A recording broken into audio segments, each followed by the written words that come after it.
شعیب علیہ السلام نے کیا کہا؟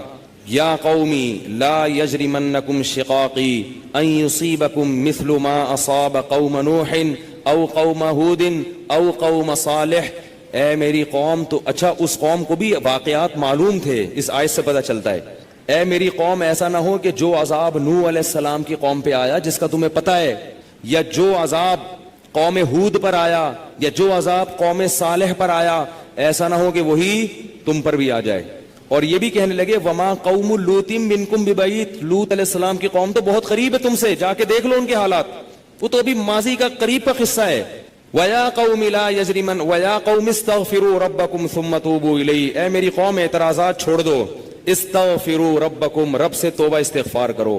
دیکھو وہ لوگ استغفار کا مطلب سمجھتے تھے، ہم لوگ استغفار کا مطلب نہیں سمجھتے.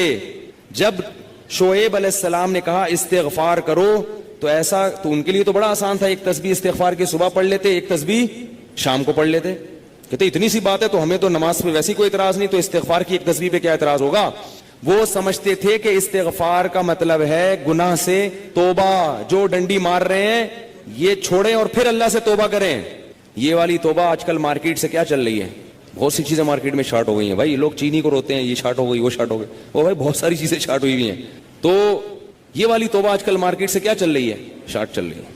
استغفار، استغفر اللہ، ڈرامہ دیکھ کے بھی استغفار ہو رہا ہے، ہائے ہائے کیسا ہو گیا، کیسی ہیروئن ہے، توبہ توبہ، ٹھیک ہے نا کیسا ہیرو ہے، ہائے اتنا گندا گانا، توبہ توبہ استغفر اللہ. تو یہ استغفار چل رہا ہے آج کل. تو استغفار کا مطلب وہ لوگ بولو بھائی سمجھتے. وہ کچھ لوگ بیٹھے ہوئے تھے نا، ایک بس میں جا رہے تھے، سب ایک بس میں جا رہے تھے، ذرا دیندار تھے وہ، تو سب نے تہیہ کیا بھائی اگر کوئی لڑکی خاتون واتون نظر آ گئے نا تو استغفار پڑھنا بھائی، ٹھیک ہے نا. کیا کرنا ہے؟ تاکہ نظریں نیچی کر لیں، توبہ استغفار. تو جیسے ہی ایک نے پڑھا نا استغفار استغفر اللہ، تو سب نے کہا کہاں ہے سب نے کیا کہا؟ وہ لاشعوری طور پر نکل گیا نا کہ چلو استغفار کریں گے لیکن دیکھ تو لیں. بولے بتایا کہاں. تو وہ لاشعوری طور پر ہوتا ہے بعض دفعہ. تو شعیب علیہ السلام نے کیا کہا؟ استغفروا ربکم ثم توبوا الیہ ان ربی قریب مجیب ان ربی رحیم ودود. ایک جگہ فرمایا رحیم بھی ہے اور بہت محبت کرنے والا ہے.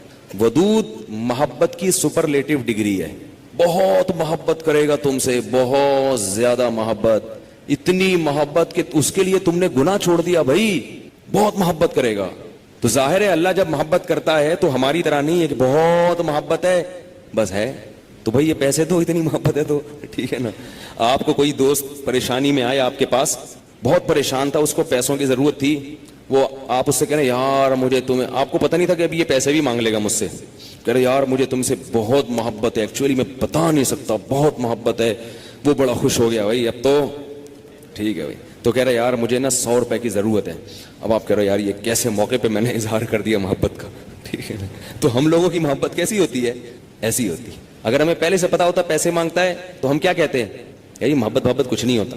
مفتی صاحب نے بیان کیا تھا لویریہ پر، وہ جا کے سن لینا، پھر ایسا کہیں گے ہم.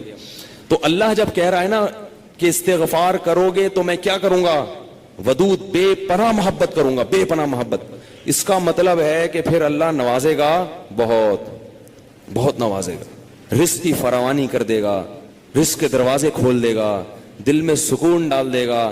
اگر پریشانی بھی آئے گی تو درجات کو بلند کرنے کے لیے، جیسے یعقوب علیہ السلام پر پریشانی آئی، جیسے یوسف علیہ السلام پر پریشانی آئی تاکہ مصر کا بادشاہ بنا دوں، پھر وہ پریشان کرنے کے لیے پریشان نہیں کرے گا، وہ پریشان کرے گا خوشی دینے کے لیے.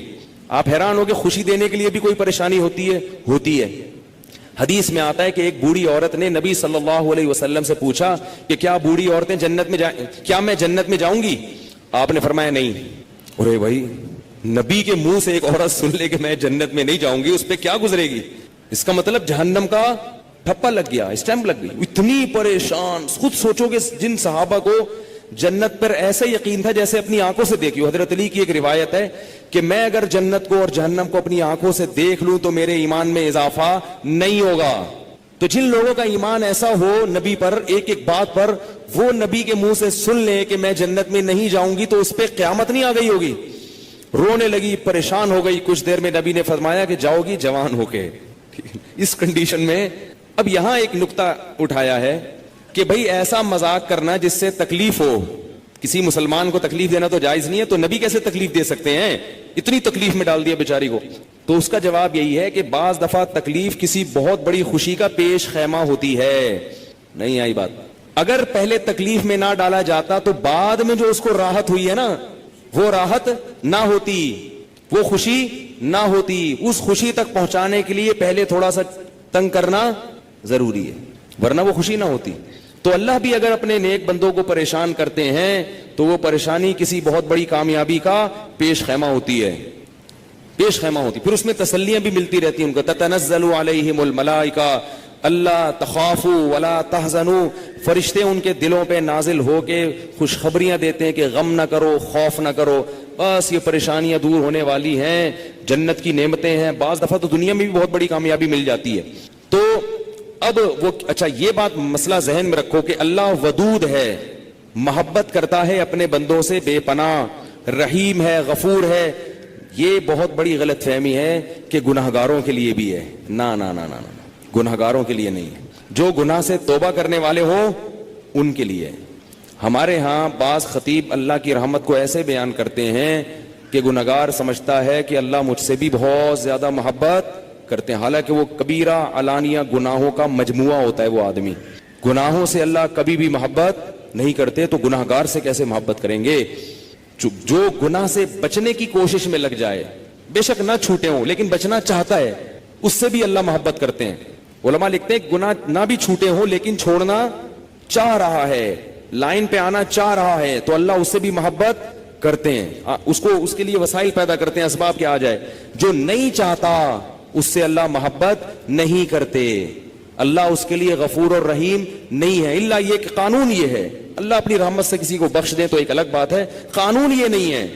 قانون یہ ہے کہ وہ کیا ہے؟ عزیز ذو انتقام، غالب ہے اور انتقام لینے والا ہے۔ ان الذين يكسبون الاثم سيجزون بما كانوا يقترفون، جو گناہ کر رہے ہیں عنقریب پتہ چلے گا، عنقریب پکڑے جاؤ گے، عنقریب ٹھکائی لگے گی۔ تو جس سے محبت ہوتی ہے اس سے ایسے باتیں کی جاتی ہیں، آپ کو جس سے محبت ہے آپ اس کو دھمکیاں دیتے ہیں اس طریقے سے۔ اللہ فرماتے ہیں کہ تمتعوا، مزے اڑاؤ مزے، ان مصیرکم الی النار، آنا جہنم کی آگ کی طرف ہے۔ حدیث میں آتا ہے کہ میں سب سے زیادہ غیرت مند اور اللہ مجھ سے بھی زیادہ غیرت مند ہے، اور اللہ کی غیرت کو اس وقت جوش آتا ہے جب کوئی اللہ کے حرام کردہ کاموں میں سے کوئی کام کرتا ہے۔ یہ کون چیخ رہا ہے بھائی؟ ان کو سنبھالیں بچوں کو، باہر کیا ہو رہا ہے؟ یہ پیچھے لوگ بیٹھے ہوئے ہیں دیکھ نہیں رہے ان کو۔ تو اللہ کو غیرت کس وقت آتی ہے؟ حدیث کے الفاظ ہیں کہ جب کوئی بندہ اللہ کے حرام کاموں میں سے کسی کام کا ارتکاب کرتا ہے، اللہ کھلا رہا ہے، اللہ پلا رہا ہے، پھر آپ ناجائز کی طرف جا رہے ہو۔ تو حدیث میں یہ نہیں آتا کہ جب کوئی بندہ گناہ کرتا ہے تو اللہ کو اس بھی محبت کا بڑا جوش آتا ہے، نہ نہ نہ، پھر اللہ کو غیرت آتی ہے اور اللہ کی صفت انتقام جوش میں آتی ہے۔ اس لیے بھائی گناہ کرتے ہوئے اللہ سے ڈرا کرو، اللہ کی رحمت کی امیدیں گناہ کرتے ہوئے نہ لگایا کرو۔ ایسا نہ ہو کرنے کے دوران کوئی چھت گر جائے، زمین پھٹ جائے۔ بنی اسرائیل نے گناہ کیا تھا نا، ہفتے کے دن اللہ نے منع کیا شکار مت کرو، انہوں نے کر لیا، تو کیا اللہ بڑا غفور رحیم؟ اللہ نے معاف کر دیا فوراً۔ رات کو سوئے ہیں تو صبح کیا ہوا ہے؟ بندر اور سور جیسی شکلیں بنی ہوئی تھی۔ اللہ ہم سب کو محفوظ رکھے۔ تو گناہ سے بچنا چاہو گے تو اللہ کی رحمتیں ہیں، اللہ کی محبتیں ہیں۔ گناہ سے بچنے کا ارادہ نہیں کرتے تو پھر جہنم ہے، پھر جنت نہیں ہے۔ سمجھ رہے ہو کہ نہیں سمجھ رہے بھائی؟ یہ باتیں کہتے ہوئے مجھے بھی ڈر لگتا ہے، مجھے بھی ڈر لگتا ہے۔ ایک تو وہ مسلمان